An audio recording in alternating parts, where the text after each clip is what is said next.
3 जनवरी 2026 रात के 2 बजे वेनेजुएला अपने आप को तैयार करता है अमेरिका के इन्वेजन के लिए, जिसका वो पिछले 20 सालों से इंतजार कर रहे होते हैं। और जितने भी कमांडर्स थे they are very much confident and अपने हार्डन बंकर्स के अंदर वो प्रिपेयर करता है अमेरिका के F-35 और F-22 को रिसीव करने के लिए। इतने top of the line stealth jet fighter जिन्होंने अकेले अपने दम पे ही कई जंगों का रुख बदला होता है। बट इसके बाद जो होता है वो किसी स्ट्रेट आउट ऑफ एक साइंस फिक्शन नॉवल से निकल कर आई हो। ना कोई मिसाइल आती है ना कोई बॉम्ब गिरता है, बट जो रेडार्स थे वो एक एक करके जैम होना स्टार्ट हो जाते हैं। जितनी स्क्रीन्स थी वो ब्लैंक हो रही होती है एंड जो ट्रैकिंग वो collapse. As commanders watched in the horror कि जितने भी बचे सिस्टम्स थे अगर वो लॉक लगा भी पा रहे थे देन समहाउ वो खुद ब खुद टूट रहे होते हैं। और इससे पहले कोई समझ पाता क्या हो रहा है तो तब तक वेनेजुएला इस जंग को हार चुका होता है एंड सक्सेसफुली अमेरिका एक सिटिंग प्रेसिडेंट को उसके देश से निकाल लेता है। और जिस चीज ने अमेरिका को ये करने में मदद करा वो ऐसा जेट फाइटर है जो कि बाहर पब्लिसिटी में तो नहीं रहता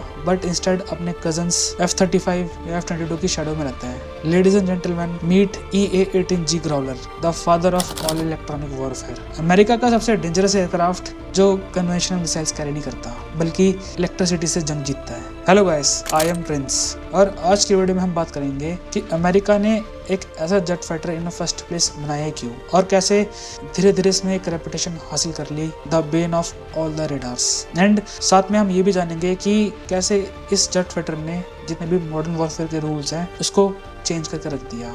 और एक सबसे बड़े इंपॉर्टेंट क्वेश्चन का जवाब जानेंगे कि क्या भारत के पास कोई ऐसी टेक्नोलॉजी एग्जिस्ट करती है कि नहीं। So without wasting a time let's start the video. So जब कोल्ड वॉर चरम पे थी तो उस टाइम पे जो एक एयर सुपरियोरिटी का मतलब होता था कि एक जेट फाइटर जो काफी तेज स्पीड और काफी हाई एल्टीट्यूड पे उड़ सके and at the same time वो जो दुश्मनों के जेट फाइटर्स है उसको भी इंगेज कर सके डॉग फाइट्स में। बट जो ये गल्फ वॉर हुई थी उसने एक ब्रूटल सच को साबित कर दिया कि जो असली थ्रेट है वो दुश्मनों के जेट फाइटर से नहीं बल्कि जो एक नई अप्रोच थी इंटीग्रेटेड एयर डिफेंस सिस्टम उससे है।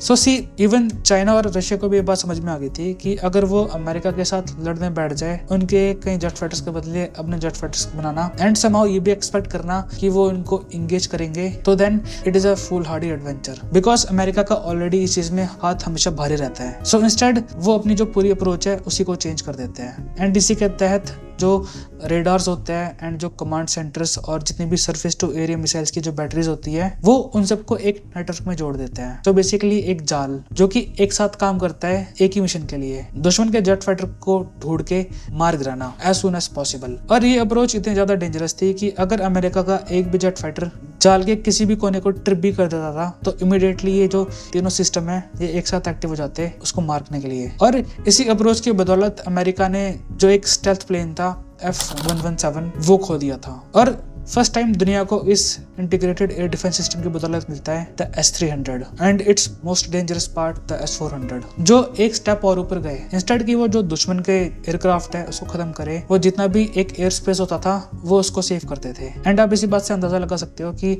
अगर एक S-400 की बैटरी को एक छोटे देश जैसे भूटान या इवन श्रीलंका में रख दिया जाए तो इकलौता एक जो बैटरी है वो पूरे देश की एयर स्पेस को सेव रख सकता है अमेरिका के जेट फाइटर से। But as we all know जो एक लड़ाई होती है वो स्टैटिक नहीं होती, वो टाइम के साथ साथ इवॉल्व कर रही होती है। और अमेरिका को भी इस बात का पता लग गया था कि जो ये अप्रोच होती है स्टेल्थ की ये आपको थोड़ा टाइम दे सकती है बट आपको इनविंसिबल नहीं बना सकती। दैट मीन्स कि वो आपको हमेशा छुपा नहीं सकती। सो उन्होंने भी अपनी लड़ाई का जो अप्रोच था उसको भी चेंज कर दिया। इंस्टेड की वो छुपे क्यों ना हम जो दुश्मनों की आंख है लड़ाई होने से पहले उसको बंद कर दे। एंड ठीक इसी अप्रोच की बदौलत अमेरिका एक सबसे पहले एयरक्राफ्ट को बनाता है द EA-6B प्राउलर, जिसको प्यार से हम जो ग्राउलर है उसका एक ग्रैंडफादर बोल सकते हैं। ये प्लेन पावरफुल तो था बट इसमें कई सारी कमियां थी। जो सबसे बड़ी कमी थी तो वो थी ये एक सबसोनिक था, जिसका मतलब था कि ये जितने भी जेट फाइटर्स का जो पैकेज होता है वो उसके साथ अपनी स्पीड को मेंटेन नहीं कर सकता था। सो इफेक्टिवली जितनी भी फॉर्मेशन होती थी उसको अपनी स्पीड जानबूझ के कम करनी पड़ती थी ताकि वो उसको अपने साथ लेके जा सके। एंड इलेक्ट्रॉनिक वॉरफेयर का भी गोल्डन रूल होता है, अगर जैमर स्ट्राइक पैकेज के साथ नहीं है तो वो जैमर यूजलेस है एंड इससे जितने भी बाकी प्रॉब्लम्स थी वो निकलनी स्टार्ट हो जाती है। अनदर जो सबसे मेजर प्रॉब्लम थी because of time and technology, तो इस प्लेन के लिए चाहिए होते थे 4 लोग बट उड़ाने वाला इसमें जिसमें एक ही पायलट होता था और जो बाकी 3 लोग थे वो होते थे dedicated electronic warfare officer. So basically ये उस टाइम पे जो मॉडर्न हार्डवेयर है ये उनको मिमिक करते थे, but because of human limitation ये उतना इफेक्टिव था नहीं जो आज 21st सेंचुरी में चल रहा है। और जो इसकी मेंटेनेंस थी वो हेडेक से भरी हुई थी एंड काफी कॉस्टली बैटरी थी अमेरिकन नेवी को। और बार बार जब भी एक फॉर्मेशन होती थी उसको अपनी स्पीड कम रखनी पड़ती थी, वो भी उस टाइम पे जब दुश्मन के जो जेट फाइटर्स है वो सुपरसोनिक स्पीड पे उड़ रहे होते हैं। So effectively they were sitting ducks उनकी आंखों में। सो इसी कई सारे प्रॉब्लम्स का अमेरिका ने एक नया सोल्यूशन निकाला। उन्होंने देखा अपने खुद के जेट फाइटर्स की तरफ एंड इंस्टेड की वो एक ब्रांड न्यू प्लेन बनाए जस्ट इसी काम के लिए। तो उन्होंने जो अपने एक एग्जिस्टिंग प्लेन था उसको पकड़ा एंड उसमें कई सारी मॉडिफिकेशन करी और जो सबसे सूटेबल प्लेन उनको मिला तो वो ये था FA-18F सुपर हॉर्नेट। उसके अंदर की जो 20 mm की एक वल्कन कैनन थी उसको हटाया एंड उसके अंदर ठूस दिया ये वाला system the ALQ-218V2 receiver. So basically एक सुपर हॉर्नेट जो कई सारी टैंक्स और बख्तरबंद गाड़ियों को सेकंड्स में खत्म कर सकता था अब वो टीथलेस था, बट उसकी जगह जो ये सिस्टम था उसका काम काफी ज्यादा यूनिक था। जब ये जैमिंग करता था तो ये सिस्टम एक रास्ते को ओपन करता था ताकि वो खुद भी कम्युनिकेट कर सके अपने फ्रेंडली जेट फाइटर्स के साथ। सेकंड जो सबसे डेविस्टेटिंग मॉडिफिकेशन थी तो वो इसकी मिसाइल रिप्लेसमेंट। इसके विंग टिप्स पे जितनी भी मिसाइल्स थी उसको हटाया और अमेरिका ने इस पे डाल दिया कई सारे sensing pod the ALQ-218। So basically ये इसके कानों की तरह काम करता है एंड इस पूरी नई मॉडिफिकेशन को सपोर्ट करने के लिए जितने भी विंग्स थे उसके ऊपर एक स्मॉल वर्टिकल फेंस लगा दिया ताकि इस पूरे प्लेन को स्टेबलाइज कर सके even after mounting the wing jamming pods. और इस ग्रोलर की जो फिलॉसफी है वो ये है a fighter without a bombs. But ये काम करता कैसे असल में? सो अगर हम मॉडर्न वॉरफेयर को देखें और उसकी जो एक बेसिक फिलॉसफी है अगर उसको ब्रेक डाउन करे तो वो ये निकल कर आती है। दुश्मन को पहले सर्च करो, ट्रैक करो, देन टारगेट करके उसको एंगेज करो एंड इसको कहते हैं एक किल चेन। और जो ये ग्राउलर है इसका यही काम होता है इस किल चेन को बीच में से तोड़ना और वो ये काम को अंजाम देता है अपने पावरफुल जैमिंग पॉड्स के साथ एंड जो खूब सारा फ्यूल वो कैरी भी करता है। और मॉडर्न वॉरफेयर में ये भी होता है कि अगर आप दुश्मन के रेडार को खत्म कर देते हो एक मिसाइल से तो उसको एक एक्ट ऑफ वॉर माना जाता है। बट जो जैमिंग है वो एक sort of a grey zone create करता है, एक ऐसे टैक्टिक जो डोर ओपन करती है डीएस्केलेशन और डिप्लोमेसी के लिए। सो बेसिकली ये ग्राउलर एक नॉन लिथल वे को ऑफर करता है दुश्मनों की कैपेबिलिटी को न्यूट्रलाइज करने के लिए। So instead of mega tons of fire power ये इस्तेमाल करता है मेगा वॉट्स ऑफ इलेक्ट्रिसिटी और जिसका प्राइमरी वेपन है तो वो है इलेक्ट्रोमैग्नेटिक एनर्जी। सो अगर इस EA-18G ग्राउलर को अगर असली नाम से बुलाया जाए तो वो ये होगा the Hunter killer of radio frequency and ये अपने इस नाम को जस्टिफाई भी करता है। जो उसके पास सबसे डेंजरस ऑर्डिनेंस होता है तो उसमें से सबसे पहला होता है ये द AN-ALQ-218 जो बेसिकली इसके कानों की तरह काम करता है एंड इसका सबसे इंपॉर्टेंट काम होता है कि दुश्मनों के जितने भी रेडार सबमिशन है वो उसको पकड़े and at a same time जो वो खुद के रेडार सबमिशन है वो उसको शांत रखता है। सो बेसिकली ये अपने जितने भी जैमर्स है उसके लिए एक डाटा प्रोवाइड करता है कि एग्जैक्टली जो जैमिंग है वो कर रही कहाँ पर है। इसके बाद वो क्या करता है कि जो उसका नेक्स्ट जनरेशन जैमर है AN-ALQ-249 ये उस डाटा को ट्रांसफर करता है। तो बेसिकली ये एक ऐसा रेडार होता है एक्टिव इलेक्ट्रॉनिकली स्कैंड अरे, एक gallium based nitrate tag. So basically instead की जो हाई पावरफुल नॉइस है वो पूरी डायरेक्शन में फेंके ये एक प्रिसाइज एक स्कैपल की तरह एक बीम फेंकता है जहाँ पे जैमिंग करनी होती है and thanks to this new technology ये एक साथ जितने भी मल्टीपल टारगेट्स है उसको कई डिफरेंट फ्रिक्वेंसी पे जैम कर सकता है एंड वो भी एक साथ। और सोने पे सुहागा जब वो ये सब कर रहा होता है तो एट अ सेम टाइम वो अपने जितने भी फ्रेंडली जेट फाइटर्स है वो उनको उनसे बचा भी सकता है। और ये टेक्नोलॉजी इतनी ज्यादा रेडिकल है कि आप इस बात से समझ सकते हो कि जो उनका पुराना सिस्टम था AN-99 टैक्टिकल जैमर तो वो किसी एक हथौड़ी की तरह काम करता था एंड टेक्नोलॉजी की लिमिटेशन की वजह से जो ये जैमिंग थी ये एक दुश्मन के रेडार पे नहीं बल्कि अपने खुद के जो प्लेन्स है उनके ऊपर भी होती थी। और जो ये ब्लास्ट होता था नॉइस का ये हर डायरेक्शन में फेंकना पड़ता था इससे हम इफेक्ट को अचीव करने के लिए। But thanks to this new gallium based nitrate tag ये बिजली भी कम खाता है and at a same time उससे कहीं ज्यादा होना कैपेबल भी होता है। अनदर जो उसके आर्सेनल में सबसे बड़ा वेपन है तो वो ये है द APG-79 एसा रेडार। और परहैप्स ये दुनिया का कुछ चुनिंदा एयरक्राफ्ट में से एक होगा जिसके खुद के पास 2 ऐसा रेडार्स है ऐसे टाइम पे जहाँ पे कई कंट्रीज अपने खुद का एक भी ऐसा रेडार बना नहीं सकती। सो ये वाला रेडार सेम इसके ब्रदर सुपर हॉर्नेट के अंदर है एंड बेसिकली इसका काम होता है कि अगर दुश्मन अपने जेट फाइटर्स को लॉन्च करता है तो तुरंत उनको पहचान के जितना भी डाटा है वो अपने बाकी कजन्स F-35 और F-16 को पास ऑन कर देता है ताकि जो अपने खुद के एयर टू एयर मिसाइल्स है वो उसका इस्तेमाल करके उनको खत्म कर सके। और जो ये पूरी कार्रवाई है वो कुछ मिनट नहीं बल्कि 3 या 4 सेकंड के अंदर हो जाती है।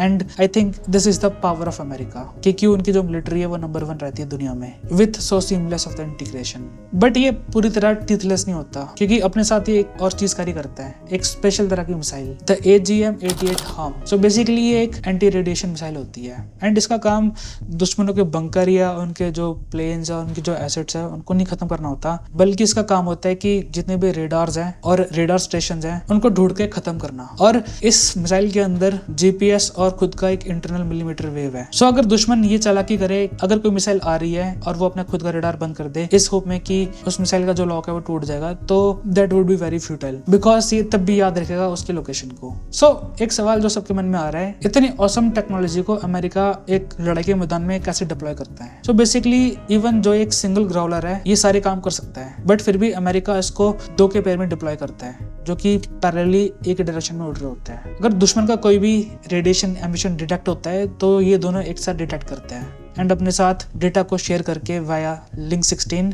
जो एक एग्जैक्ट कोऑर्डिनेट होता है उसको ट्रायंगुलेट करते हैं कि दुश्मन के जितने भी रेडार स्टेशन है वो एग्जैक्टली है कहाँ पे। एंड इंस्टेड की वो अपनी खुद की मिसाइल का इस्तेमाल करे तो सबसे पहले वो इस डाटा को पास ऑन कर देता है F-35 या दूसरे जेट फाइटर्स है जो स्ट्राइक पैकेज में उड़ रहे होते हैं। और आप इसी बात से अंदाजा लगा सकते हो कि जो ये इंटीग्रेशन है काफी ज्यादा सीमलेस होती है। इस केस में जो मिसाइल है वो इंस्टेड कि वो जेट फाइटर से आए, अगर पास में कोई वॉरशिप है अमेरिका की तो वो वहां से भी आ सकती है and it takes all couple of seconds. और जैसा कि वीडियो के स्टार्टिंग मैंने बताया था, अमेरिका ने वेनेजुएला के अगेंस्ट टिप्स को इस्तेमाल करा था तो सबसे पहले इन्हीं पेयर को आगे भेजा था जिन्होंने सक्सेसफुली जितने भी S-300 की बैटरीज थी और जितने भी रेडार स्टेशन थे वेनेजुएला के उनको जाम कर दिया था। And at a same time अगर जो बचे हुए सरफेस टू एयर मिसाइल्स थे वेनेजुएला के, अगर वो लॉक लगा भी पा रहे थे उन जेट फाइटर्स के ऊपर, तो ये EA-18G ग्रोलर्स उन लॉक को तोड़ भी रहा था एट अ सेम टाइम। और यही चीज थी जो सबसे ज्यादा हैरान और परेशान करी थी वेनेजुएला के कमांडर्स को, because there is nothing like this. क्योंकि जितनी भी हेडलाइंस होती है या तो वो F-35 कैप्चर करता है या तो फिर F-22,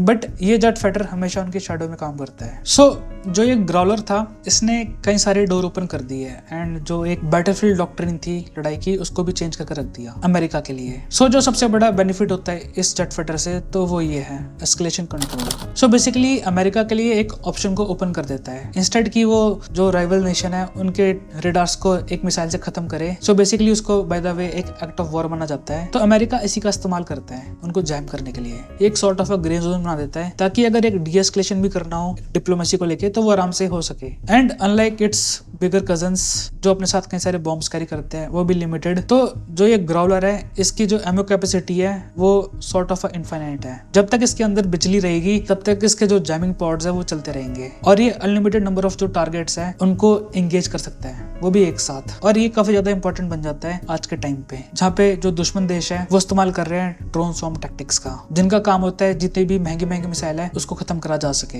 एक रियल अटैक से पहले। बट ये भी कोई एक इनविंसिबल वेपन नहीं है। अगर दुश्मन को इस बात का पता लग जाता है कि अमेरिका इसको तुरंत डिप्लॉय करने वाला होता है तो अगर वो एक स्ट्रिक्ट एमिशन कंट्रोल का इस्तेमाल करे एंड जो पैसिव डिटेक्शन है उसका इस्तेमाल करे तो इस ग्रोलर के पास जैम करने के लिए काफी कम चीजें होंगी एंड यहाँ पे ये इनफेक्टिव हो जाएगा। But at a same time इससे जो दुश्मन की कैपेबिलिटी है वो भी काफी ज्यादा डिग्रेड हो जाएगी। सो मच सो अगर अमेरिका इनकी जगह अगर F-22 या F-35 भेज दे 5th जनरेशन जेट फाइटर तो वो आराम से उनके एयर स्पेस को डोमिनेट कर सकता है और काफी फार बेटर जॉब कर सकता है उनको खत्म करने में। So it is a lose lose situation. But second जो इसका आई थिंक सबसे डेंजरस पार्ट है तो वो है इसका फ्रेटिसाइड प्रोटेक्शन।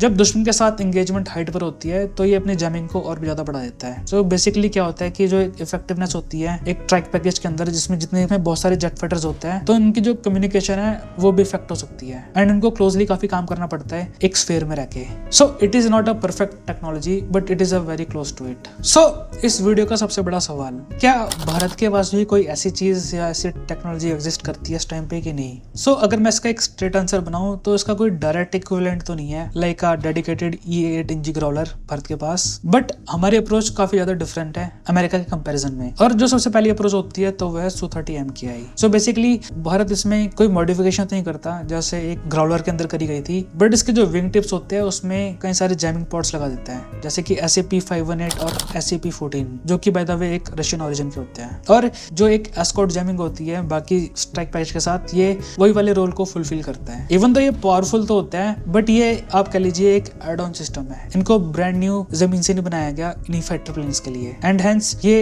इतना इंटीग्रेटेड नहीं होते इलेक्ट्रॉनिक वॉरफेयर फ्रेम के अंदर जैसे कि ये EA-18G ग्राउलर है। सेकंड, जितना मैं पढ़ पाया हूँ उसके बारे में और जितनी डिक्लासिफाइड रिपोर्ट है, तो जो भारत का DRDO है वो एक नए सिस्टम पे काम कर रहा है, द D-29, और जिसको प्यार से स्वयं रक्षक कवच SRK भी बोलते हैं। तो बेसिकली ये एक इलेक्ट्रॉनिक वॉरफेयर सूट है बट एक ही जेट फाइटर के लिए, the Tejas Mark 1A। But however ये काफी ज्यादा लिमिटेड है एंड इसका काम ऑफेंसिव नहीं बल्कि एक डिफेंसिव रोल में है, अ सेल्फ प्रोटेक्शन जैम्बर। अगर कोई मिसाइल इसकी तरफ आती है तो ये तभी उस जेट फाइटर के लिए काम करता है एंड बस उसी के लिए, ना कि पूरे स्ट्राइक पैकेज के लिए। बट जो रूमर्स निकल के आ रहे हैं इस टाइम पे, तो भारत जो अपना सुपर सोखई प्रोग्राम चलाने वाला है इस टाइम पे, तो उसमें ये बात हो रही है कि कुछ जो चुनिंदा Su-30 MKI होंगे उनको इतना ज्यादा मॉडिफाई करा जाएगा कि उनका रोल होगा similar and electronic warfare specialist and उसके लिए एक डेडिकेटेड EW ऑफिसर भी बैठा होगा उस जेट फाइटर के अंदर। और बेसिकली ये सेम काम करेगा जो चाइना का इस टाइम पे J-16D करता है, ताकि जो एक स्ट्रेटेजिक गैप है दोनों देशों के बीच में उसको फुलफिल करा जा सके एज सून एज पॉसिबल। और बाहर से देखने में ये एक आम सुपर सुखोई की तरह तो लगेगा बट इसके अंदर जितने भी इंटरनल्स है वो काफी ज्यादा डिफरेंट होंगे, सिमिलर टू अ ग्राउलर। तो भारत जो ये एक स्ट्रेटेजिक गैप है इसको फुलफिल कैसे कर रहा है इस टाइम पे, अगर हम कंपेयर करें पाकिस्तान के HQ-9 और चाइना के S-400 को लेके। सो बेसिकली इस टाइम पे जो भारत की अप्रोच है तो वो है काइनेटिक डिस्ट्रक्शन की, जिसको वो अचीव करता है इस मिसाइल के साथ, the Rudram 1 and Rudram 2। Rather than a high escort powerful jamming, ये मिसाइल का काम होता है कि जितने भी रेडार स्टेशंस हैं दुश्मन देशों के उसको खत्म कर सके, ताकि वो एक ओपनिंग बना सके अपने पीछे आते हुए जेट फाइटर्स के लिए। And truth to be told, Bharat आज भी पीछे है गैलियम बेस्ड नाइट्रेट टेक्नोलॉजी में and also this in AESA radar technology में, अगर हम अमेरिका से कंपेयर करें तो। सो इसमें भारत के जो DRDO है एंड जितनी भी प्राइवेट इन्वेस्टमेंट है ये एक नीड ऑफ द आवर है, अगर भारत को जो ये स्ट्रेटेजिक गैप है उसको as soon as possible fulfil करना है। एंड इस वीडियो के एंड में मेरा आपसे एक सवाल है कि व्हाट इफ भारत एक नई अप्रोच पे काम करे, जैसा कि आज से कुछ साल पहले चाइना और रशिया ने करा था इंटीग्रेटेड एयर डिफेंस सिस्टम के रूप में। ऐसी क्या नई अप्रोचेस हो सकती है जिसपे भारत काम कर सकता है दुश्मनों के रेडार्स और जो उनके सरफेस एयर मिसाइल्स की जो बैटरीज हैं उनको टैकल करने के लिए? कोई ऐसी रेडिकल अप्रोच जिसके बारे में आज तक किसी ने सोचा ना हो? Let me know your thoughts in the comments. And अगर आपको वीडियो सही में पसंद आई हो तो लाइक और सब्सक्राइब का बटन जरूर दबा के जाइएगा, इससे मुझे बहुत मोटिवेशन मिलती है ताकि मैं आपके लिए ऐसा कंटेंट और लेकर आऊँ। तब तक के लिए मैं चलता हूँ। Jai Hind, goodbye, take care and Prince out.